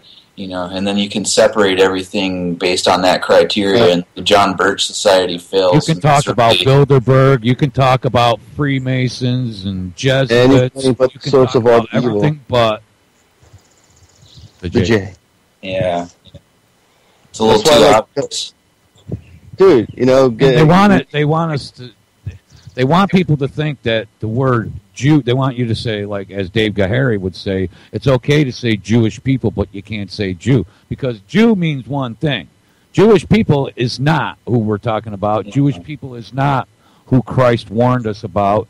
Jewish people are not. Plus, they will identify themselves. They'll be like, well, I'm a Jew, so I think that almost every time you meet one, that's the first thing that comes out of their mouth, You can't throw a rock without hitting somebody who knows somebody who was related to somebody who died on 9/11 either, you know what I'm saying? The same sort of mentality. You talk about something that's sensitive, and then all of a sudden, the professionally... Right, you emotionalize it, right, professional. And then they bring in the counselors, the grief counselors, and then you explain it over and over on TV, so it gets embedded as a mem in your mind and memory. It's like, wow, these guys got the programming down so good. They've been at it for years in so many different countries. Seeing how people of a variety of a background work, They're insidious with the way that they think, man. My mind doesn't think that way. How can I get people to buy more, and how can I get people to kill each other? Okay, 666. My world is like, hey, how can I help my brother get his life ahead so that we can have better cookouts and barbecues and hanging out with the family time and, being proud of what we grow together instead of, looking at each other like, wow, you look like a bigger meal this time I'm going to take down. What? Who thinks of that kind of parasitic? Gentiles fail to understand the tribalist mindset of the people that identify as Jews. And the irony of it is, to me, as we are over here hemming and hawing about saying the J word and everything, Israel is over there. It defines itself as the Jewish state. And it has Jewish symbols all over all of it. They call themselves the Israeli state. they forgot that T, that Israelite. It's like they even know that they're not the Israelites, and that's how blatant it is. Yeah, they took off 2 letters. Yep. Crazy. Oh, Paulie. That's what the devil is. It's like, he won't tempt the Christ. He tempted Christ with his own words, except you just change 1 or 2 words, like 5% of the whole thing, but make the rest of the word null and void. So, yeah, they have a way of doing that. You know, that George Soros funds all of these Zionist NGOs, and he actually got inside that BDS, you know, the Boycott, Divestment, Sanctions movement, and he changed their mission statement. This is how powerful they are. He added 2 words to it, and so now it's not a movement to liberate Palestine. It's a movement to legitimize a Jewish state that behind the 1967 borders, you know, the pre-1967 borders. So I cannot stress enough how hyper vigilant you have to be. They'll just come in and put like 2 words in it, and there's 1,700 companies that fall under the umbrella of the Boycott, Divestment, Sanctions group. Oh yeah, and they don't even know that he changed their mission statement. It's like, man. Well, dude, I just saw the Suits take over the Appleseed group, man. According to a longtime supporter that's had their back and brought in hundreds of thousands of dollars, you know, in contributions, and they actually call themselves the Suits, man. They're trying to make it, you know, so weak and pablum so that soccer moms can, like, you know, become part of it. So they're all about the marketing and merchandising of it instead of being the gun, you know, the gun rights. Make me barf, dude. It's so awful. Yeah, I'm hoping to have the brother come up and tell a story. Definitely the Dave Gahary, so it gets out in the press. I mean, that's how some stories break, man. It's just we know some wrong's going on, and we got some brothers that are willing to tell a story, and the truth gets out. So we need to grow that alternative media, the new American media. Yeah. Okay, listen, Paul and Trevor. Hey, Trevor Levante, man, I really want to thank you for coming on. Hey, Paul, this is one of the smartest young men you're going to run into. I know, man. I'm proud to call him my little brother, man. Love y'all. Hey, Paul, this is the end of the show. I want to thank Paul Tapetti of Poker Face. Let's see, 9755 Easton Road, Kintersville, PA, July 4th, July 5th, and July 6th. No, July 3rd through the 5th, brother. Oh, July 3rd through the 5th. The 6th, we're going to be packing up and heading Packing home. up, yep. And this is where we churn the screws on APAC, the ADL, and the SPLC, man. I invite everybody to show up. You just show up. I'll do the rest. And, guarantee a good time, man. And it's full of good people. I'm bringing my entire family. I can't wait to meet. You can put us to work and help set up and tear down and stuff too, brother. Whether you knew it, you were already recruited, brother. You are That's good. Man, because I showed up to help the first one. I parked cars, didn't I, Paulie? Glad to hear that. I wasn't always the MC. What's your family, man? You're family, so trust me, you're already considered that. Good. That's good. So we come to. I want you to hear my outro. This is the end of the show. I want to thank everybody up next. Drew Shally, Cold Reality News. Thanks for joining me. Led by leaders who are godly, who are lawless. All right, don't let them fool you into thinking you're lawless and you don't have to care. They can call it whatever they want, but they can't make it hate. I'd rather die than be a slave to thee. Don't treat me this way.